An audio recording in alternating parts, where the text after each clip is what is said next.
Bem-vindos a este guia técnico sobre o Conga 5290. Somos a Kelatos Informática, especialistas em reparação técnica. Recolhemos o teu equipamento ao domicílio, fazemos diagnóstico gratuito e enviamos orçamento antes de reparar. Sem chamadas, sem deslocações.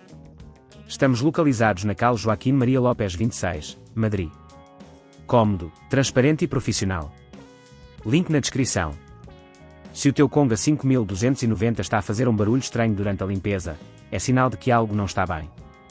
Este ruído pode ser causado por diversos fatores, como um componente solto ou até um desgaste natural. Se não resolveres a tempo, o problema pode piorar e afetar o desempenho do teu equipamento, levando a reparações mais complicadas e dispendiosas.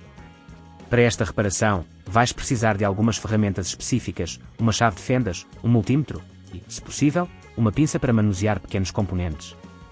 Agora vamos ao passo a passo técnico. Primeiro, desliga o Conga 5290 e retira a bateria para garantires a tua segurança. Para abrir o equipamento, usa a chave de fendas e remove os parafusos que estão na parte inferior. É importante fazê-lo com cuidado para não danificar a carcaça. Após abrir, localiza o motor, que é geralmente a fonte do barulho. Se não tiveres a certeza de onde está, verifica o manual do utilizador ou procura por vídeos de desmontagem específicos.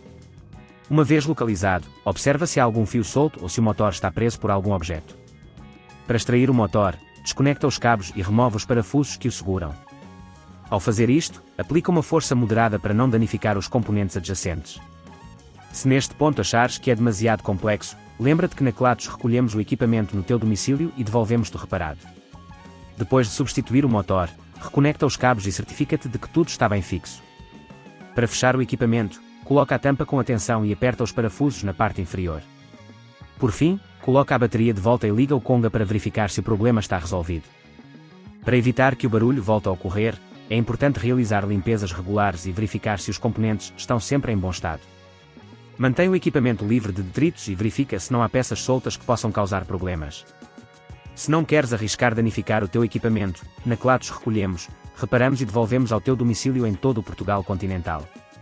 Link na descrição.